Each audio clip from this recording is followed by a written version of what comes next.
Assalamualaikum warahmatullahi wabarakatuh. Bertemu kembali dengan saya Burhanuddin Mujtaba pada mata kuliah Humas Pariwisata. Kali ini kita akan membahas masalah pengelolaan pariwisata. Pengelolaan atau dengan kata lain manajemen ya. Manajemen adalah seni menyelesaikan pekerjaan melalui orang lain. Jadi seorang manajer itu bertugas mengatur dan mengarahkan orang lain untuk mencapai tujuan organisasi. Kalau orang mengerjakan sesuatu dan tidak menggerakkan orang lain, itu tidak termasuk manajemen. Disebutnya tim teknis atau pegawai atau karyawan. Jadi ini bagaimana menggerakkan orang, mengarahkan orang untuk mencapai tujuan yang sudah dibuat. Itu arti dari manajemen. Nah, ini dalam kerangka ini berarti bagaimana mengelola, memanage, menggerakkan orang untuk pengelolaan pariwisata.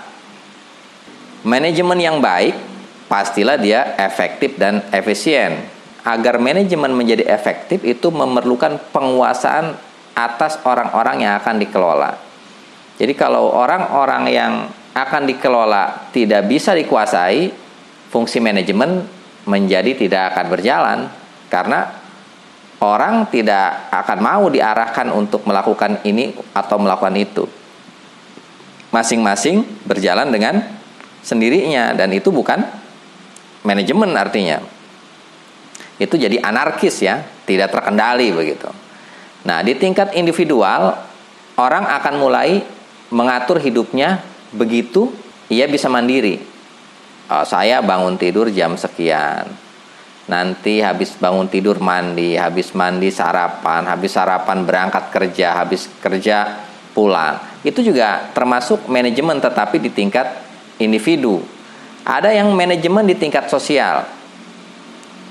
Kalau di tingkat sosial, subjek manajemen adalah organisasi. Seorang manajer biasanya itu adalah orang yang dapat mengelola input, proses, dan output. Jadi dia bisa mengelola apa yang masuk, bisa diseleksi, bisa diteliti ya. Sesuai enggak nih yang masuk ini. Kemudian prosesnya bagaimana? Agar bisa berjalan mencapai tujuan organisasi. Dan hasil yang diharapkannya seperti apa. Itu bisa dikelola. Namun, manajer itu tidak bisa mengelola atau mengontrol faktor-faktor yang berada di luar organisasinya.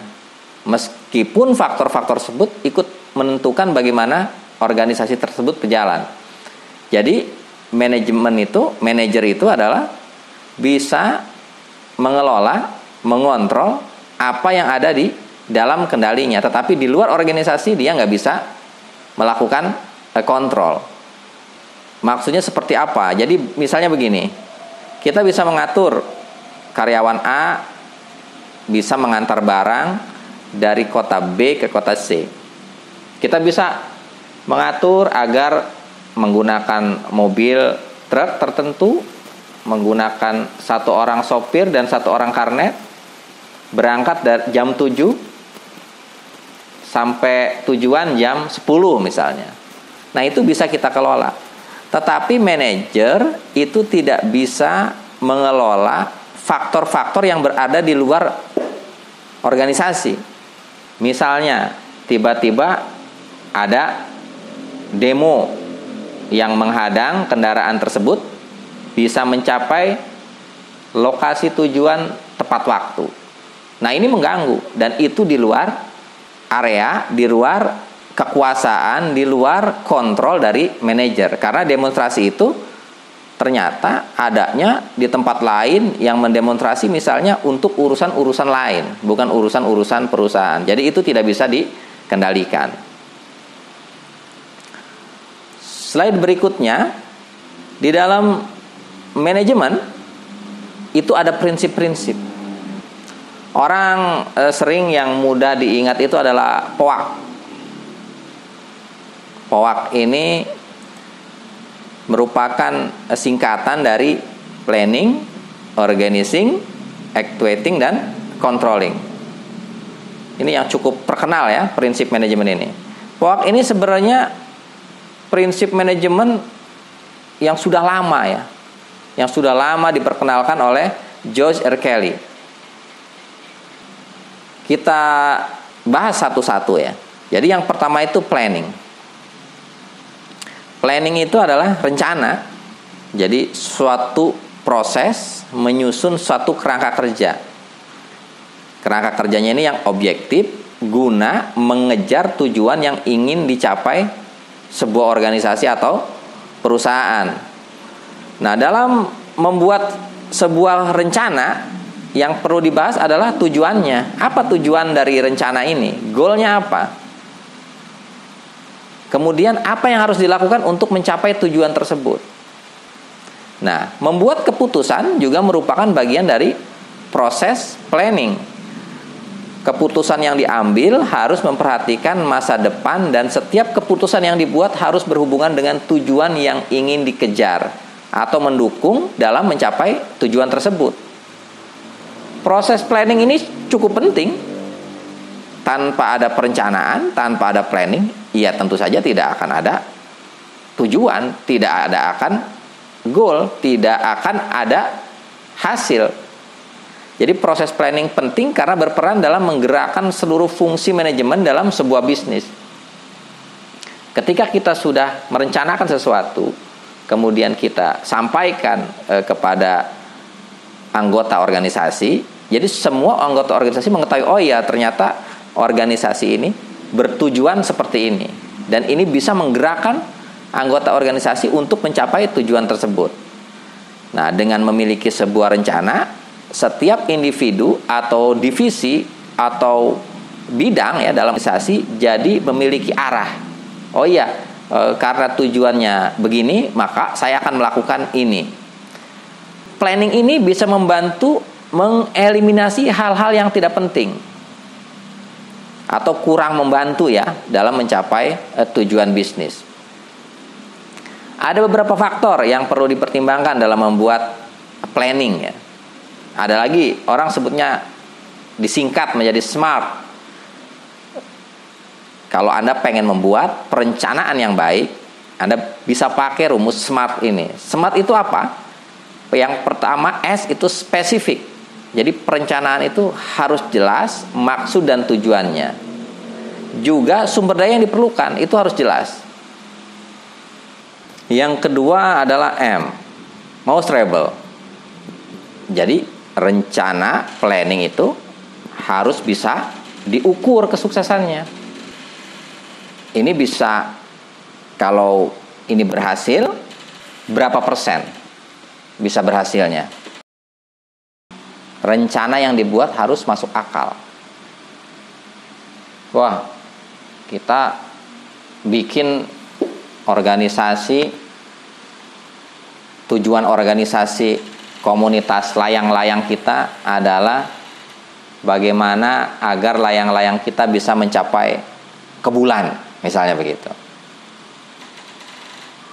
Nah, ini menurut kita tentu ini tidak masuk akal.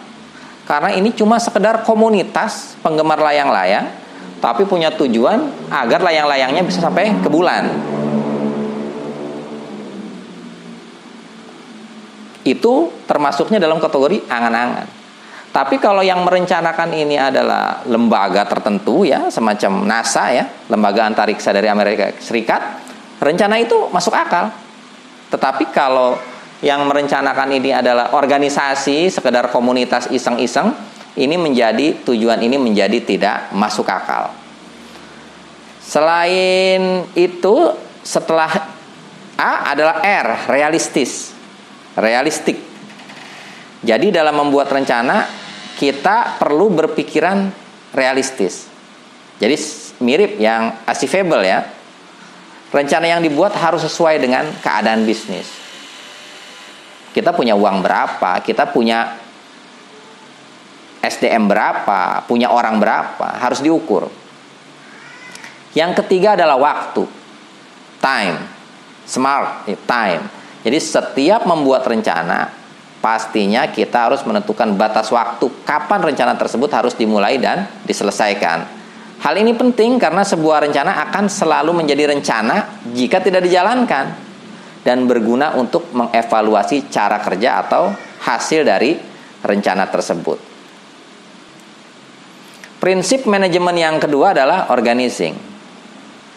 Jadi setelah membuat planning ya, merencanakan semua hal yang dibutuhkan, selanjutnya adalah proses mengatur tim atau divisi, mengatur jadwal kerja, mengelompokkan tiap individu sesuai kemampuannya.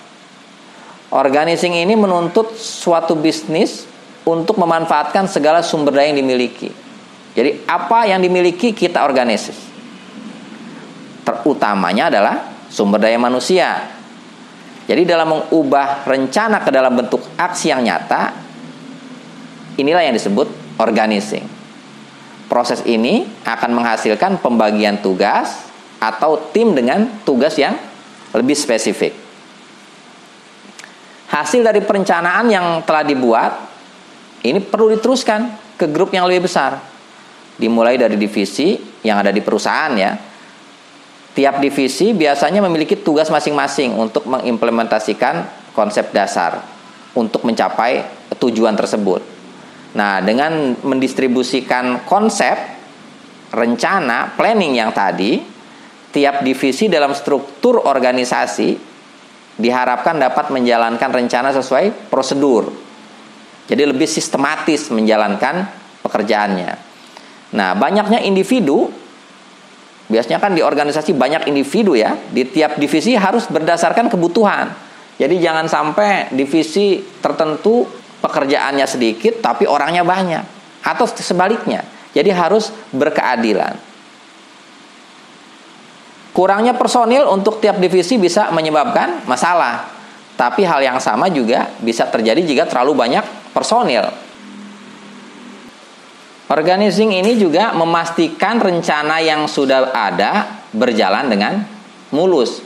Jadi di tiap divisi biasanya kan harus ada penanggung jawabnya ya, terhadap tugas, otoritas, job description-nya harus ada. Jadi makin tinggi posisi yang dipegang, makin besar tanggung jawab, tugas, dan otoritas yang dimiliki.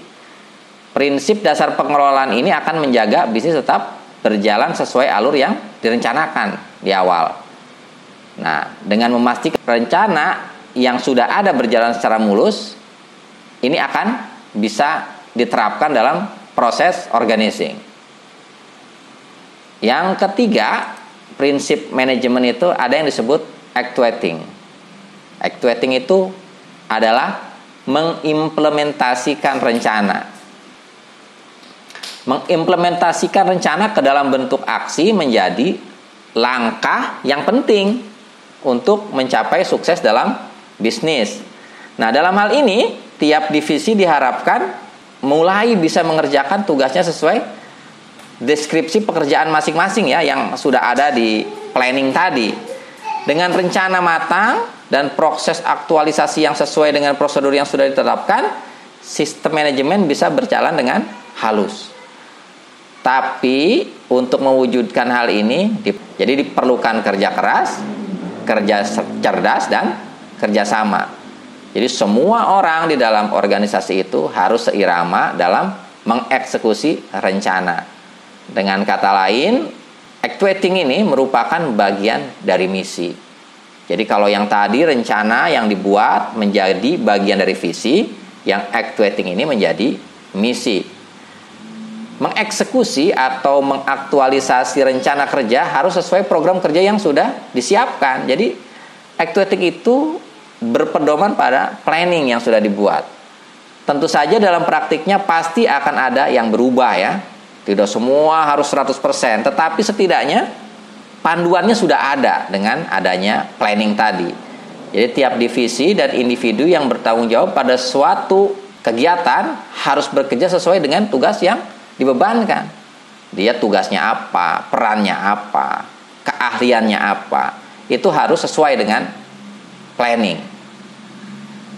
Actuating ini merupakan proses implementasi rencana. Tanpa ada satu aksi yang nyata, rencana hanya akan menjadi sekedar imajinasi, mimpi yang tidak pernah menjadi nyata. Prinsip manajemen yang keempat adalah controlling. Apa controlling ini? Ya, controlling itu memastikan alur kerja bisnis berjalan sesuai rencana. Jadi 3 poin di atas, planning, organizing, actuating, itu tidak akan berjalan sempurna tanpa ada kontrol, tanpa ada pengawasan. Dalam hal ini, mengontrol bisa dimaknai sebagai aktivitas menjaga tujuan agar tetap sesuai dengan rencana. Dalam hal ini, mengontrol bisa dimaknai sebagai proses aktualisasi termasuk aspek penting dalam manajemen yang ideal. Jadi mengontrol semua proses aktualisasi itu yang dari planning, organizing, actuating itu dikontrol. Tujuannya buat apa? Menjaga semua proses berjalan sesuai yang direncanakan. Jadi planning, organizing, actuating ini dikontrol. Organizingnya sudah sesuai belum dengan rencana? Actuatingnya sudah sesuai enggak dengan planning? Jadi kontrol ini tugas utama ya dari pemimpin ya. Jadi koordinator divisi, ketua bidang itu biasanya harus mengontrol apakah pekerjaan yang dilakukan itu sudah sesuai dengan rencana. Kontrolnya kepada apa? Kepada semua aspek. Jadi termasuk kegiatan yang sedang berjalan. Kemudian bagaimana kondisi orang-orang yang melakukannya, nyaman apa tidak, ada kendala apa enggak. Kemudian juga waktu yang diperlukan sesuai enggak sih, berapa persen yang sudah dilakukan dan berapa tenggat waktu yang harus capai gitu ya. Jadi batas akhirnya berapa, ini sesudah separuh jalan ini yang dikerjakan udah berapa persen. Nah, jika suatu saat muncul masalah di luar rencana, manajer harus mampu memberi solusi. Tentunya masih mengacu sesuai rencana kerja tadi ya. Jadi sesuai ketika ada masalah, manajer harus kasih solusi tetapi tidak terlalu jauh keluar dari rencana kerja. Hasil akhirnya adalah semua aktivitas yang dikerjakan akan memberi hasil maksimal, kepengennya sih begitu. Jadi pada proses kontrol ini peran pemimpin sangat penting. Terlebih saat dituntut mengambil keputusan yang cepat ya. Controlling ini juga kemampuan melihat potensi penyimpangan. Jadi dengan controlling kita juga mendapat manfaat. Ke depan ini ada penyimpangan nggak yang akan terjadi? Yang terjadi selama bisnis berjalan ini berapa penyimpangannya? Apalagi yang kemungkinan penyimpangan akan terjadi. Jadi penyimpangan-penyimpangan itu dari mana? Mulai dari proses perencanaan, dari proses organizingnya, dari proses implementasinya. Ini dilihat ada potensi yang menyimpang nggak dari rencana. Jadi semakin cepat sebuah penyimpangan atau masalah bisa dikoreksi ya, bisa diantisipasi, bisa disesuaikan, maka hasil akan menjadi lebih maksimal dan efisien. Nah, jadi sekarang itu yang disebut prinsip dari manajemen yang disingkat dengan POAK tadi. Slide berikutnya adalah prinsip pengelolaan pariwisata. Jadi mengacu pada prinsip-prinsip pengelolaan yang menekankan nilai-nilai kelestarian lingkungan alam, komunitas, dan nilai sosial yang memungkinkan wisatawan menikmati kegiatan wisatanya serta bermanfaat bagi kesejahteraan komunitas lokal. Slide berikutnya. Nah, ini prinsip-prinsipnya ada 4 ya. Yang pertama itu adalah kearifan lokal. Pengelolaan pariwisata, prinsip pertamanya adalah kearifan lokal. Jadi pembangunan dan pengembangan pariwisata haruslah didasarkan pada kearifan lokal. Jadi yang merefleksikan kearifan lokal ini keunikan peninggalan budaya dan keunikan lingkungan di mana tempat wisata itu berada. Jadi harus melihat kearifan lokal. Jadi jangan kita terlalu banyak mengimpor budaya asing keunikan-keunikan dari luar gitu ya. Jadi kita kembangkan dulu kearifan lokal yang ada di tempat tersebut. Prinsip dasar pengelolaan pariwisata yang kedua adalah pelestarian. Pelestarian ini meningkatkan kualitas sumber daya yang menjadi basis pengembangan kawasan pariwisata. Jadi itu kebudayaannya, orang-orangnya, kemudian tempatnya, ini ditingkatkan kualitasnya, diperbaiki, dipercantik. Prinsip pengelolaan pariwisata yang ketiga adalah pengembangan atraksi wisata tambahan. Jadi ada tambahan atraksi wisata, tetapi yang harus mengakar pada khasanah budaya lokal. Jadi jangan sampai kita membuat atraksi pariwisata yang jauh dari khasanah budaya lokal. Prinsip pengelolaan pariwisata yang keempat adalah pelayanan kepada wisatawan yang berbasis keunikan budaya ya. Jadi keunikan budaya di lingkungan tersebut. Jadi pelayanan kepada wisatawan yang berbasis keunikan budaya dan lingkungan lokal. Wisatawan datang ke satu tempat itu kan karena menginginkan ada satu keunikan tertentu. Nah, jangan sampai keunikan budayanya justru dihilangkan. Justru itu adalah nilai lebih, nilai tambah yang dimiliki satu tempat wisata.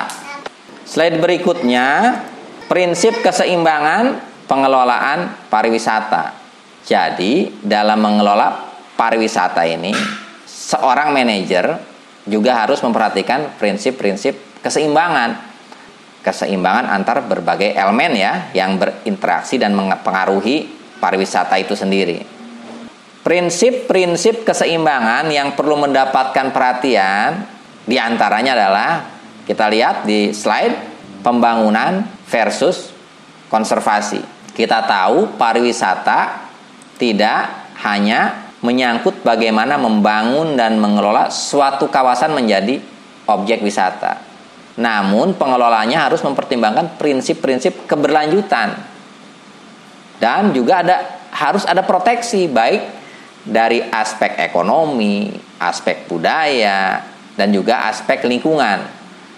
Keseimbangan antara pembangunan dan konservasi ini akan menjadi faktor keberlanjutan sebuah dunia pariwisata, sebuah tempat pariwisata, sebuah tujuan pariwisata. Jadi tanpa memperhatikan keseimbangan pembangunan versus konservasi, bisa diduga keberlanjutan pariwisata akan terancam. Prinsip keseimbangan yang berikutnya adalah penawaran versus permintaan. Pengelola pariwisata harus memperhatikan keseimbangan. Supply-nya berapa, demand-nya berapa. Penawaran itu apa? Penawarannya mewakili produk pariwisata. Produk pariwisata itu apa ya? Taman wisata, akomodasi, ya, sarana, aktivitas budaya. Jadi itu harus penawaran yang ditawarkan. Tempat wisatanya berapa banyak sih? Hotelnya berapa banyak? Jalannya berapa bagus? Aktivitas budayanya seperti apa? Nah, sementara demand-nya mengacu pada pasar pariwisata. Berapa ribu orang yang akan datang, wisatawan yang akan mengunjungi tempat tersebut? Wisatawan seperti apa yang akan datang? Berapa jumlahnya?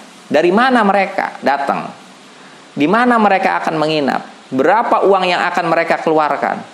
Nah, menyeimbangkan penawaran dan permintaan ini merupakan salah satu kunci untuk tetap sukses. Jadi kalau tidak seimbang, dunia pariwisata akan menjadi tidak berjalan dengan lancar. Jadi turisnya banyak, akomodasinya sedikit. Jadi nanti mungkin turis-turis tidak mendapati, tidak punya akses untuk menginap di hotel misalnya. Rumah makan nggak ada, jalan rusak. Atau sebaliknya, dibangun hotel bagus, dibangun infrastruktur yang baik, ternyata turis yang datangnya sedikit. Jadi tingkat hunian di hotel tersebut menjadi rendah, dan ini juga akan merugikan. Prinsip keseimbangan mengelola pariwisata yang ketiga adalah keuntungan versus biaya. Jadi kita nggak boleh juga terlalu memprioritaskan pada keuntungan. Memang betul ini ada investasi, ini harus seimbang. Jadi pengembalian investasinya ya disesuaikan. kita juga perlu mengalokasikan fee untuk mengatasi dampak aktivitas pariwisata. Jadi pengembalian yang optimal juga perlu diimbangi dengan biaya-biaya sosial, ekonomi, dan biaya budaya bagi penduduk lokal ya, insentif dan besaran pajak yang wajar. Jadi ketika kita mengelola pariwisata harus ada keseimbangan antara keuntungan versus biaya. Investor boleh mengambil keuntungan, tetapi jangan sampai mengorbankan biaya-biaya yang seharusnya dikeluarkan. Yaitu tadi, kita juga perlu mengeluarkan biaya-biaya untuk dampak aktivitas pariwisata. Kemudian juga perlu insentif untuk masyarakat lokal. Ini perlu sekali untuk mengelola pariwisata. Keseimbangan pengelolaan keuntungan dan biaya ini akan menjadi salah satu penentu berlanjutnya pariwisata. Jangan sampai di awal baik, kemudian kita ambil keuntungan terlalu besar karena menekan biaya-biaya tadi, justru tempat wisata tersebut menjadi rusak. Prinsip keseimbangan mengelola pariwisata yang keempat adalah manusia versus lingkungan. Di beberapa kawasan wisata, penduduk lokal kadang belum atau bahkan tidak menerapkan metode konservasi dalam mengelola sumber daya alam yang ada. Jadi hal ini mungkin disebabkan oleh ketersediaan sumber daya yang melimpah ya. Udah banyak lah, nggak usah dipikirin gitu. Cepat atau lambat kondisi ini tidak akan dapat bertahan. Kenapa? Pertumbuhan penduduk yang cepat, yang secara alami akan memerlukan ruang, sumber daya yang lebih luas untuk hidup. Dan ini akan mengorbankan alam. Jadi keberadaan pariwisata ini sebaiknya diarahkan sebagai wahana penyeimbang antara kepentingan kebutuhan manusia dan kelestarian lingkungan. Sebaiknya pengelola pariwisata menyediakan metode untuk mengelola lingkungan yang lestari ya. Apa itu melalui konsep kawasan konservasi ya, pembaruan sumber daya alam, daur ulang ya, dan masih banyak lagi metode-metode lain. Tentu saja usaha-usaha pelestarian lingkungan ini bisa berjalan jika sejalan dengan tata nilai dan norma yang dianut komunitas yang ada di tempat wisata tersebut. Jadi melalui proses yang panjang, kita bisa sebenarnya pengelola wisata itu membuat keseimbangan ini. Dengan cara apa? Ya bisa dengan melalui pendidikan, pembelajaran, kemudian diusahakan ada perubahan perilaku, kemudian membiasakan komunitas lokal untuk tidak melakukan kegiatan-kegiatan yang merugikan lingkungan ya. Misalnya apa? Membuang sampah sembarangan, menghancurkan terumbu karang.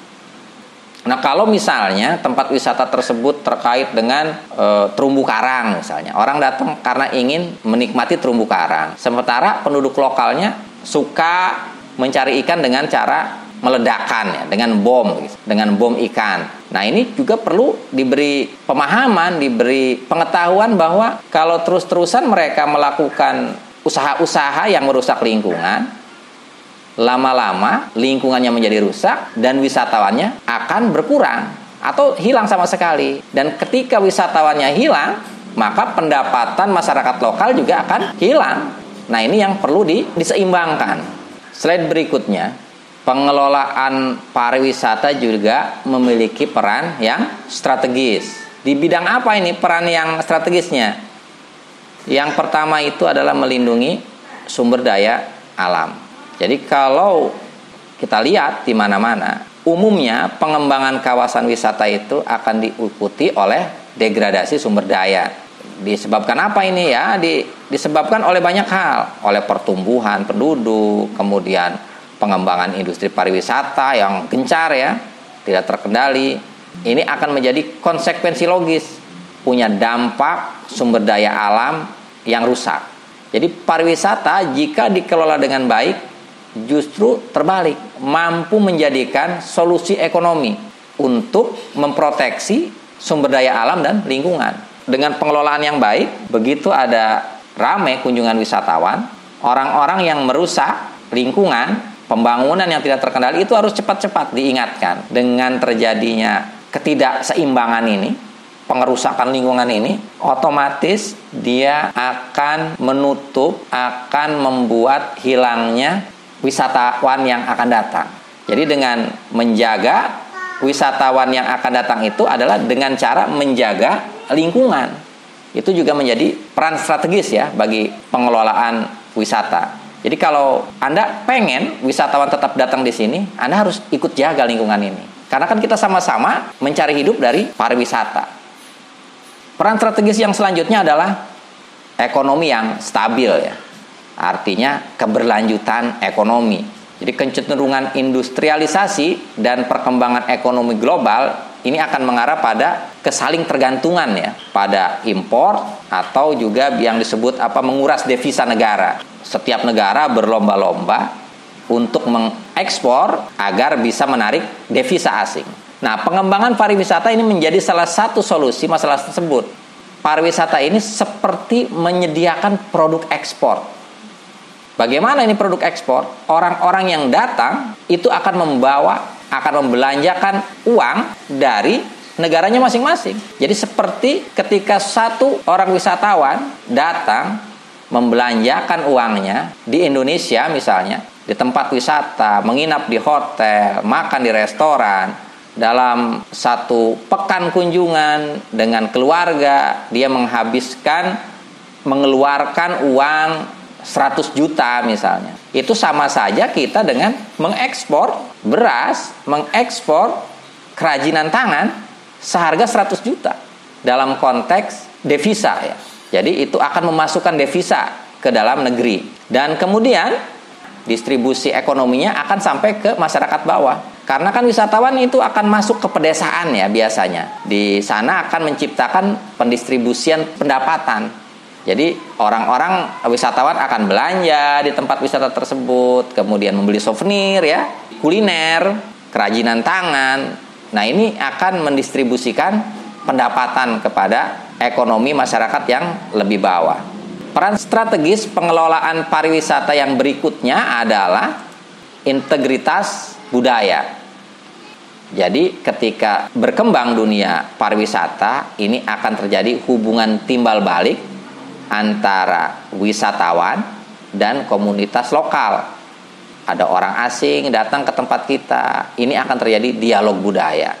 Kemudian dialog budaya ini tentu saja berdasarkan menghormati ya, penghormatan terhadap eksistensi dan integritas budaya masing-masing.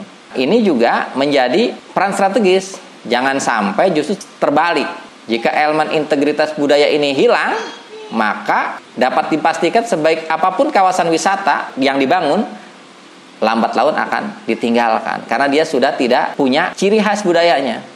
Karena semakin banyak wisatawan, justru penduduk lokalnya yang meniru budaya asing tersebut. Ini jangan sampai terjadi. Jadi pengelolaannya juga berperan strategis dalam integrasi budaya. Peran strategis pengelolaan pariwisata yang terakhir adalah nilai pendidikan. Jadi keberlanjutan atau kelestarian sebuah kawasan wisata itu tergantung bagaimana membangkitkan pemahaman dan kepedulian ya semua pemangku kepentingan terhadap pentingnya kontribusi, eksistensi dan perlindungan terhadap sumber daya pendukung pariwisata. Pemahaman dan kepedulian ini hanya bisa dicapai melalui proses penanaman tata nilai, norma. Bagaimana penanaman ini dilakukan? Ya, tentu saja melalui proses pendidikan dan pembelajaran. Bagaimana penanaman-penanaman ini perlu terus digalakkan, pendidikan ini terus dikembangkan, pembelajaran ini perlu ditingkatkan gairahnya untuk bukan hanya kebaikan bagi masyarakat lokal, tapi juga ini untuk menjaga eksistensi pariwisata. Jadi tanpa adanya pendidikan dan pembelajaran yang baik, terutama terkait pemahaman akan pariwisata, dunia pariwisata di satu tempat akan menjadi tidak laku lagi. Jadi ini saling memiliki peran strategis ya, pengelolaan pariwisata ini. Slide selanjutnya adalah membahas value tourism. Di dalam value tourism ini ada aspek-aspek dalam prinsip pengelolaan pariwisata adalah pertama kita harus menghargai konsumen. Siapa konsumennya? Ya wisatawan yang datang. Jadi kita harus menghargai, kita harus memenuhi kebutuhan konsumen. Apa yang mereka inginkan? Apa tujuan mereka datang untuk berwisata? Itu harus diperhatikan sekali. Yang kedua, kita juga harus ingat akan kontribusi ekonomi ya. Jadi dengan adanya pariwisata ini akan meningkatkan kontribusi ekonomi bagi ekonomi nasional negara yang bersangkutan. Yang ketiga, kita juga harus menghargai lingkungan, meminimalisir dampak pariwisata terhadap lingkungan.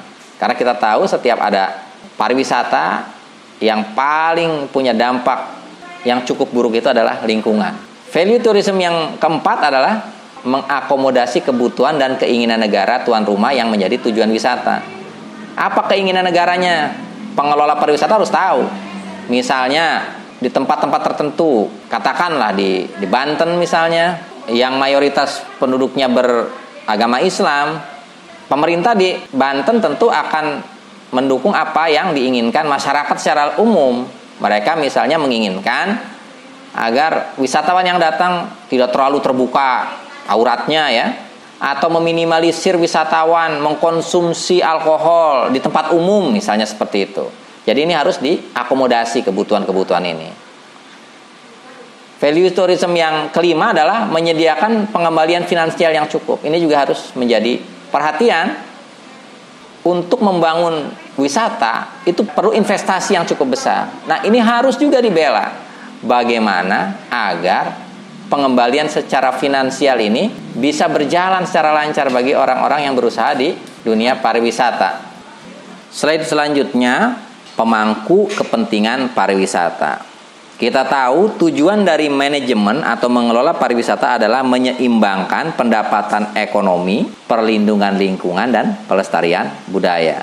Di dalam mencapai tujuan dari pengelola pariwisata ini, kita tidak bisa lepas dari yang namanya pemangku kepentingan. Jadi setiap pengelolaan ini, kita harus memperhatikan pemangku kepentingan ini. Siapa mereka? Mereka itu adalah diantaranya staf industri pariwisata. Mereka yang bekerja di industri pariwisata. Siapa? Ya mulai dari hotel ya, karyawan hotel, staf hotel, sopir bis, apalagi pelayan rumah makan yang terkait dengan dunia pariwisata. Kemudian yang kedua juga konsumen. Konsumennya ya wisatawan itu sendiri. Jadi ini juga harus diperhatikan kalau kita ingin mencapai dari tujuan pengelolaan pariwisata. Pemangku kepentingan selanjutnya adalah pemerintah tentu saja. Mereka yang kasih kebijakan, membuat aturan. Ini juga sangat berpengaruh terhadap pencapaian tujuan dari pengelolaan pariwisata. Pemangku kepentingan setelah pemerintah diantaranya adalah pelaku ekonomi lokal dan nasional. Ini juga harus diperhatikan. Perdagangan, perbankan ya. Jadi pemangku kepentingan pariwisata selanjutnya adalah investor dan developer.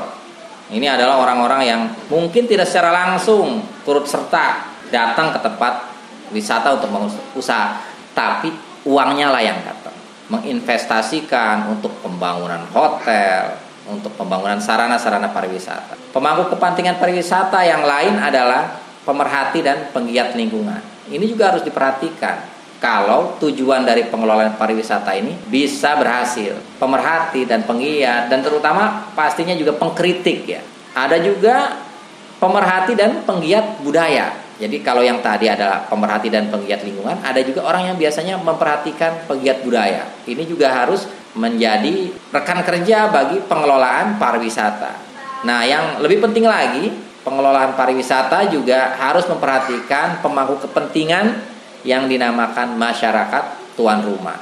Kalau tujuan dari pengelolaan pariwisata ingin berhasil, ingin berjalan dengan baik, diperlukan keterlibatan semua pemangku kepentingan pariwisata untuk mengintegrasikan pengelolaan pariwisata. Salah satu saja tidak terintegrasi, ini akan mengganggu tercapainya tujuan-tujuan dari pengelolaan pariwisata. Pemangku kepentingan pariwisata ini apa manfaatnya? Tentu banyak sekali. Kalau terintegrasi dalam pengelolaan pariwisata, pemangku kepentingan pariwisata ini dapat memberikan manfaat yang luar biasa. Di antaranya adalah bagi manajemen akan memperkuat pertimbangan yang dibutuhkan untuk menjamin keberlanjutan di masa depan. Jadi karena ada masukan dari sini, dari sini, ini bisa menjadi bahan pertimbangan yang memperkuat ya. Kemudian juga manfaat dari terintegritasnya pemangku kepentingan pariwisata adalah adanya pendekatan integratif dan holistik dalam proses pengambilan keputusan. Jadi ketika keputusan itu diambil, ini sudah mendengar, sudah melakukan komunikasi dengan pemangku kepentingan pariwisata yang tadi. Jadi jangan sampai begitu keputusan diambil, nanti ada pemangku kepentingan yang merasa tidak nyaman dengan keputusan tersebut. Manfaat yang selanjutnya adalah penentuan kebijakan pariwisata lebih adil dalam distribusi keuntungan dan memicu kepedulian yang melandasi keputusan. Jadi dengan berhubungan dengan pemangku kepentingan ini, mengintegrasikan para pemangku kepentingan dalam mengelola pariwisata ini akan menentukan kebijakan lebih adil. Jadi tidak untung sendiri begitu ya. Jadi distribusinya lebih merata. Begitu. Manfaat berikutnya adalah dapat mendemokratisasi pengambilan keputusan, memberdayakan partisipan untuk memperkuat capacity building. Jadi dengan melibatkan para pemangku kepentingan ini, pengelolaan pariwisata akan lebih demokratis. Pengambilan keputusannya juga sudah menjadikan suatu yang setelah mendengar banyak pihak. Kemudian juga dengan melibatkan pemangku kepentingan ini akan membuat masyarakat atau pihak-pihak pemangku kepentingan ini memperkuat kapasitas dirinya. Slide selanjutnya adalah metode pengelolaan pariwisata. Yang pertama adalah pengkonsultasian dengan semua pemangku kepentingan. Pengkonsultasian ini dapat dilakukan dengan beragam cara ya, seperti melalui pertemuan formal, terstruktur ya dengan pelaku industri pariwisata, dewan pariwisata, atau melakukan konsultasi publik, atau bisa dengan survei, atau bisa dengan konsultasi kebijakan dengan beragam kelompok, atau juga bisa konsultasi ini melalui interaksi dengan departemen pemerintah, dengan berbagai pihak sesuai yang sudah ditentukan. Kemudian metode pengelolaan pariwisata berikutnya adalah mengidentifikasi isu-isu pariwisata. Isu-isu pariwisata ini akan semakin beragam seiring dengan meningkatnya skala kegiatan yang dilakukan. Isu-isu yang muncul mungkin muncul dalam kegiatan pariwisata, misalnya penyebaran dan ketimpangan pendapatan antar wilayah, pembangunan infrastruktur ya yang rusak gitu ya, yang kurang memadai termasuk transportasi, isu akomodasi, isu atraksi, investasi, termasuk akses kepada modal dan investasi asing. Ada isu kompetensi internasional misalnya, promosi, riset, pendidikan, dampak pariwisata, regulasi pemerintah, pajak, macam-macam. Ini isu-isu yang akan muncul kemudian. Selanjutnya adalah penyusunan kebijakan. Kebijakan yang disusun mungkin akan berdampak langsung maupun tidak langsung dengan pariwisata. Kebijakan ini akan menjadi tuntunan bagi pelaku pariwisata dalam mewujudkan visi dan misi pembangunan pariwisata. Jadi penyusunan kebijakan ini sangat berpengaruh tentunya terhadap dunia pariwisata ya. Yang berikutnya adalah pembentukan dan pendanaan agen dengan tugas khusus. Kayak James Bond ya. Jadi ada agen yang dibentuk. Agen ini buat apa? Agen ini bertujuan menghasilkan rencana strategis. Rencana strategisnya buat apa? Yang akan dijadikan panduan dalam pemasaran dan pengembangan fisik di daerah tujuan wisata. Agen ini juga tugasnya melakukan riset pasar, kemudian juga melakukan pemasaran di daerah tujuan wisata, mendorong pembangunan fasilitas, kemudian mendorong adanya perusahaan-perusahaan yang terkait dengan pariwisata.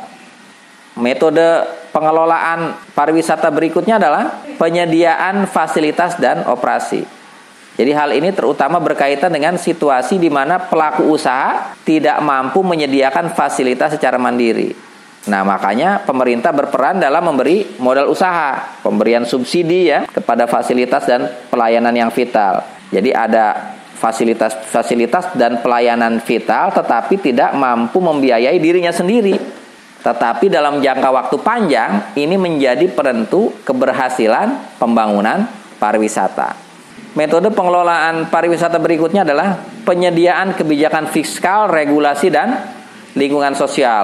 Berlakunya untuk pemerintah pusat, Menteri Keuangan, kebijakan-kebijakan yang diambil oleh Bank Sentral ya. Jadi penyediaan kebijakan fiskal, regulasi, dan lingkungan sosial yang kondusif. Ini terutama diperlukan sebagai prasyarat bagi organisasi perusahaan untuk mencari keuntungan atau target perusahaan yang telah ditetapkan. Ini penting ya. Selanjutnya adalah metode pengelolaan pariwisata berikutnya, penyelesaian konflik kepentingan dalam masyarakat. Konflik kepentingan ini tentu saja tidak hanya ada di wilayah pariwisata ya. Di semua sektor kehidupan, ketika ini menyangkut kehidupan orang banyak, menyangkut pendapatan, menyangkut keterlibatan keuangan, ini akan ada konflik-konflik kepentingan. Peran ini bagi manajemen pariwisata cukup sulit. Tetapi kalau ini tidak diambil, tidak diselesaikan, konflik ini akan menjadi masalah yang serius. Jadi, peran yang sulit ini harus diambil karena akan menjadi salah satu peran yang sangat penting dalam era di mana isu lingkungan, konservasi sumber daya menjadi isu yang sangat penting.